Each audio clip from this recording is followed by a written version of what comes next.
அரசியல் பல அதிசயங்களையும் அதிர்ச்சிகளையும் தரக்கூடிய ஒரு விஷயம். 2026 தேர்தலில் அதே மாதிரியான ஒரு சம்பவம் நடந்திருக்கு. தேமுதிக தலைமை இன்னைக்கு திமுக தலைவரை போய் சந்திச்சிருக்காங்க. சந்தித்து அவங்க 2 பேருமான கூட்டணி அறிவிப்பை உடனடியாக அறிவிச்சிருக்காங்க.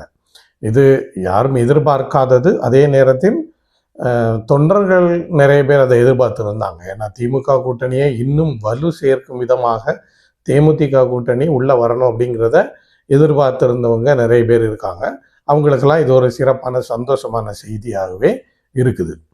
கேப்டன் கட்சி ஆரம்பித்ததுலேருந்தே திமுக கூட கூட்டணி அமைக்கவே இல்லை. ஆனாலும் கேப்டன் கட்சி ஆரம்பிக்கும் போது திமுக கூட தான் அதிகமாக சேர்ந்து இருப்பார் அப்படிங்கிற மாதிரியான எதிர்பார்ப்புகள் நிறைய பேருக்கு இருந்தது. ஏன்னா அவர் ஏற்கனவே திமுக அபிமானியாகத்தான் இருந்தார். அப்படி இருக்கக்கூடிய நேரத்தில் அவர் கட்சி தொடங்கிட்டாருன்னா திமுக கூட்டணி அமைப்பார் அப்படின்னு தான் எதிர்பார்த்துக்கிட்டே இருந்தாங்க. ஆனால் கட்சி ஆரம்பித்து 20 ஆண்டுகளுக்கு மேலாக ஆன போதிலும் திமுகவுடனான கூட்டணி தேமுதிக ஒருபோதும் அமைக்கவில்லை. அது இந்த 2026 தேர்தலில் அது நீங்கி இருக்கு. கடைசியில் ஒரு தாய் கழகத்தில் சேர்ந்த ஒரு மனநிலை தான் தேமுதிகவை நம்ம பார்க்க வேண்டியதாக இருக்குது. தேமுதிக திமுக கூட்டணியில் சேரும்போது பலம் ரெட்டிப்பாகத்தான் இருக்கும் அப்படிங்கிறதுல எந்த விதமான சந்தேகமும் இல்லை. விஜயகாந்த் அவர்கள் கட்சி ஆரம்பித்ததுக்கு அப்புறம் அவர் அதிமுக கூட கூட்டணி அமைச்சு தேர்தல் சந்தித்ததுக்கு அப்புறம் கூட அவர் சந்தித்த பல பிரச்சனைகளிலும் மிக முக்கியமான பிரச்சனைகள் திமுக கட்சி சார்பில் தான் இருந்தது. அதை நம்ம இந்த நேரத்தில் மறுக்கவும் முடியாது.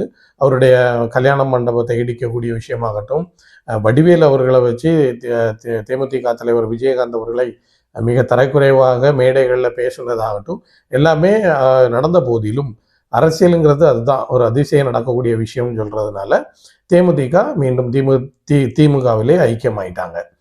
ஸோ இது ஒரு அதிசயமாக இருந்தாலும் வரக்கூடிய தேர்தலில் அது 2 கட்சியினருக்கும் பலம் சேர்க்கக்கூடிய கூட்டணி அமைஞ்சிருக்கு. தேமுதிகவை பார்த்துக்கிட்டோம்னா அவங்களுடைய ஓட்டு சதவீதம் ரொம்பவே குறைஞ்சிக்கிட்டே இருக்குது. அதை அவங்க திரும்ப அதிகப்படுத்த வேண்டிய கட்டாயமான சூழ்நிலையில் இருக்கும்போது கண்டிப்பாக அவங்களுக்கு இந்த தேர்தலில் ஒரு வெற்றி கூட்டணி அமையணுங்கிறது முக்கியம்.